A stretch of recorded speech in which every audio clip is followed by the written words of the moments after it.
कहानी भूतिया झील का रहस्य, the mystery of the haunted lake. एक छोटा गांव पहाड़ियों और घने जंगलों से घिरा।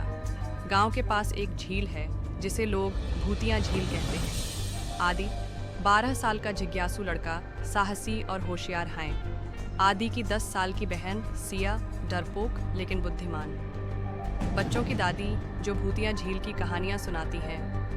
रहस्यमय बूढ़ा, गांव में झील के बारे में डरावनी कहानियां फैलाने वाला व्यक्ति। आदि और सिया दादी के पास बैठकर झील की कहानी सुन रहे हैं। दादी धीमी आवाज में कहती हैं, बहुत साल पहले उस झील के पास एक बूढ़ा मछुआरा रहता था। उसने झील की गहराई में कुछ खोजा और फिर वह कभी वापस नहीं आया। लोग कहते हैं झील के अंदर अजीब आवाजें आती हैं। दादी की बात सुनकर सिया डर जाती है, लेकिन आदि के चेहरे पर उत्सुकता झलकती है। आदि और सिया रात में चुपचाप घर से निकलते हैं। उनके हाथ में एक टॉर्च और एक पुराना नक्शा है जो दादी के ट्रंक से मिला था। नक्शे पर झील के बीच में एक्स का निशान बना है। झील का किनारा सुनसान और ठंडा है। दूर से उल्लू की आवाज और पानी में कुछ हलचल सुनाई देती है। सिया घबराई हुई है।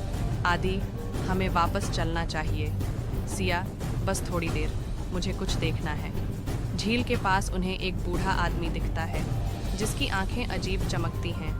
वह धीमी और डरावनी आवाज में कहता है, तुम बच्चों को यहाँ नहीं आना चाहिए, यह झील बहुत खतरनाक है।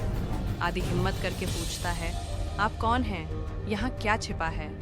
बूढ़ा कुछ नहीं कहता, लेकिन झील की तरफ इशारा करके गायब हो जाता है। आदि और सिया एक नाव लेकर झील के बीच जाते हैं। पानी काला और ठंडा है। अचानक नाव के नीचे कुछ टकराता है।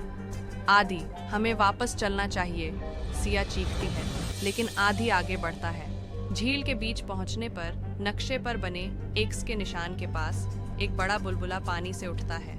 पानी के अंदर से एक अजीब रोशनी झलकती है। अचानक झील से एक परछाई निकलती है। ये वही बूढ़ा मछुआरा है जो वर्षों पहले गायब हुआ था। उसकी आंखें लाल और आवाज डरावनी है। तुमने मेरी झील में क्यों कदम रखा? आदि डर के बावजूद पूछता है, आप कौन हैं और झील में क्या छिपा है? मछुआरा कहता है, यह झील मेरी कब्र है। जिसने भी मेरे खजाने को छूने की कोशिश की वह वापस नहीं गया। आदि और सिया डर के मारे नाव को झील के किनारे की तरफ चलाते हैं। मछुआरा झील के पानी में गायब हो जाता है। झील के पास दादी पहले से खड़ी मिलती हैं। वह बच्चों को गले लगाकर कहती हैं, मैंने कहा था झील के पास मत जाना। अगले दिन गांव में खबर फैलती है कि झील के पानी में अजीब हरकतें हो रही हैं। आदि और सिया अब भी सोचते हैं कि क्या उन्होंने सच में मछुआरे का भूत देखा था। मोरल: जिज्ञासा अच्छी बात है, लेकिन हमें अपनी हदें पार नहीं करनी चाहिए।